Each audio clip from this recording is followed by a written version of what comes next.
Hello friends, welcome back to Online Math Up. Okay, so we're going to be solving this interesting equation right here. What we have is x power 4 is equal to 81. But just before we proceed, like we've always done, if you are a new member, do well to hit the like button, subscribe to our channel, and also turn on the notification icon so that whenever we release new content, you actually get to know about it. And of course, even as we proceed, if you have any questions, do drop in the comment box and I will surely look at that. And if you're a returning subscriber, thank you so much. Hit the like button even as we proceed with this video. Okay, so this is just pretty much cool. I'm just going to bring this 81 to the left hand side so that I have that this is x power 4 minus 81 is equal to 0. Okay, so I can actually write this x power 4 as x power 2 and then all raised to power 2.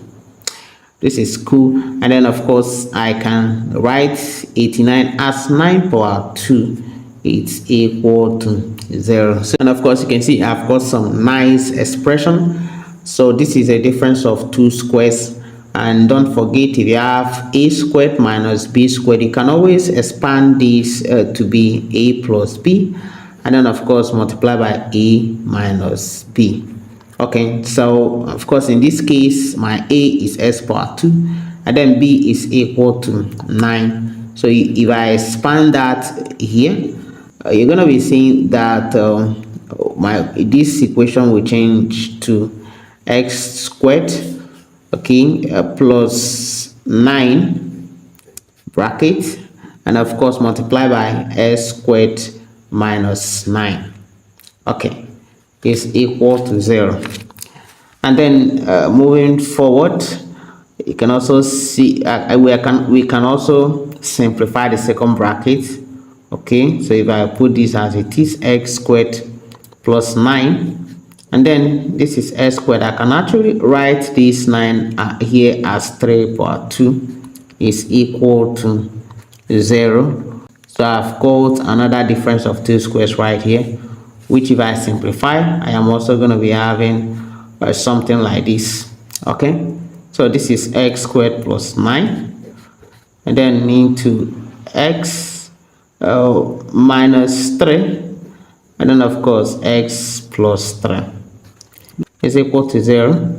Okay, so at this point I'm actually going to be utilizing the 0 product rule, which basically says that if you have maybe terms that multiplies themselves and is equal to 0, is either any of them is equal to 0 or all of the terms are all equal to 0.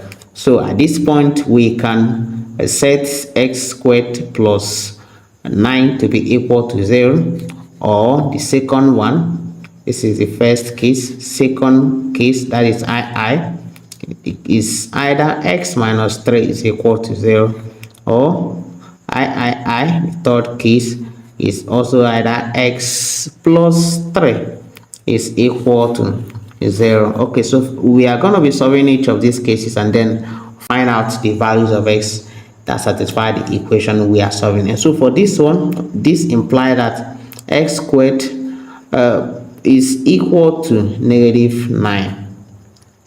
Okay, so and of course this one also implies that x is equal to 3.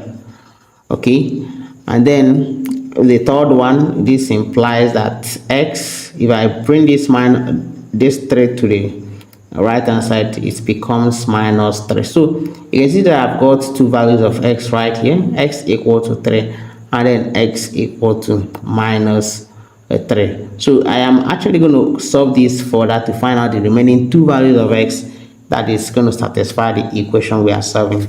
Okay, so continue from here. We have x squared minus 9 to be equal to, so what we have is x squared is equal to minus 9. So let me cancel this, and then of course we are actually going to be taking the square root of both sides so that we can be able to remove this. So I have x squared and then square root is equal to negative 9. Okay, square root of negative 9, this can actually cancel this, and then x now becomes, don't forget this is plus or minus, okay, x now becomes equal to plus or minus root. I'm going to split this as my -1 and then multiply by root 9. Okay, so x is now equal to plus or minus root -1 is equal to I, and then multiply by root 9 is equal to 3. So that eventually what we are having as the value of x is plus or minus 3i. Okay, so that the four values of x that actually satisfy the equation we are solving. The first one, x is equal to positive 3, and then the second x that will satisfy the equation x is equal to -3, and then the third one, x is equal to positive 3i, and then of course the fourth one, x is equal to -3i. So these are the values of x that satisfy the equation we are solving. So thank you guys so much for watching. Make sure you hit the like button, subscribe to our channel for more updates, and I'm going to see you guys in my next video. Bye.